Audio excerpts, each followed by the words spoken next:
Sorry I couldn't be there, but I thought the best way to demonstrate STI testing was to use a real-world example.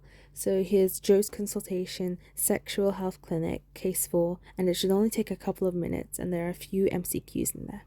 Enjoy. Good morning. How can I help you today? Hi, yeah, I'm just having a lot of pain. Like, it's really burning when I wee.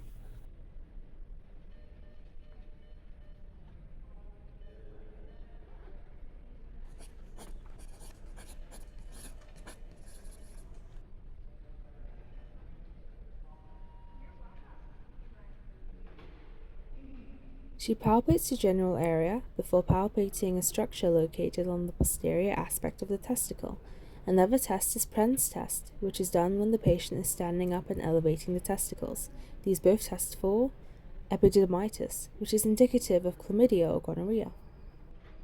For the urine sample, it's the first portion, not the midstream, and for the swab, 2 centimeters of a thin swab are inserted into the urethra.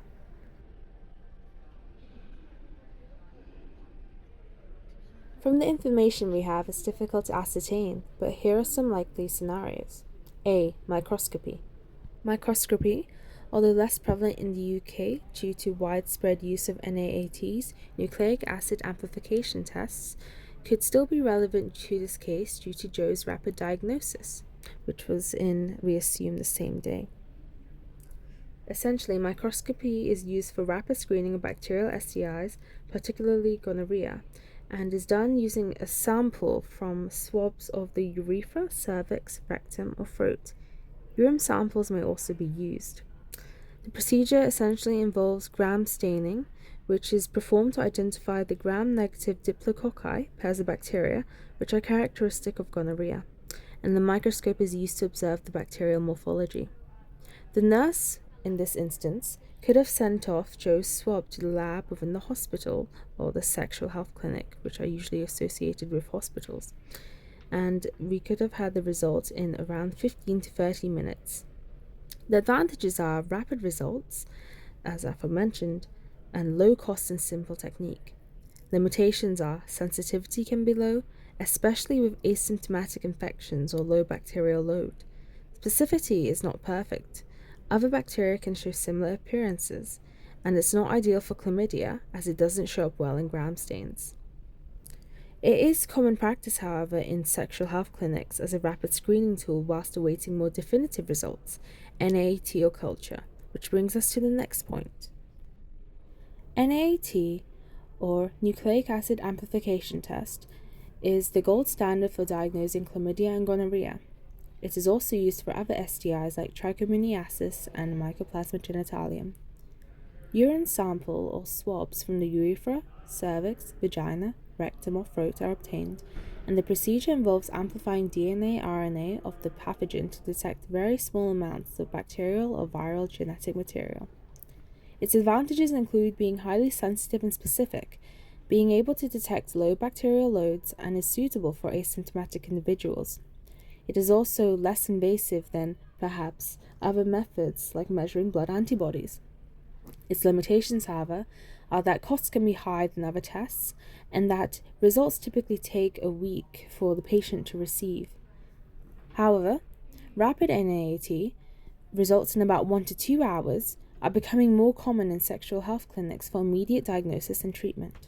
Considering how rapidly Joe received his diagnosis, it's possible that his sexual health clinic may have been one of the minority to have a rapid NAAT testing machine available. And finally, whilst not used at this diagnostic stage, another important test is bacterial culture, which provides information on the pathogen type and allows for antibiotic resistance testing. This is particularly important for gonorrhea, as gonorrhea only has one class of antibiotics, cephalosporins, which are still effective. The sample is cultured in the laboratory to grow the bacteria, and also enables antibiotic susceptibility testing, which can identify this resistance. Advantages are that it is a gold standard for identifying pathogens, but is rarely done due to how time-consuming it is, with NAAT still being the gold standard primarily. Limitations are that it can take 2 to 3 days for bacterial growth and 5 to 7 days for more complex cultures. and it is also more invasive and less practical than NAAT or microscopy. As of right now, culture is usually second-line testing if NAAT or microscopy is not conclusive or if there is suspicion of antibiotic resistance.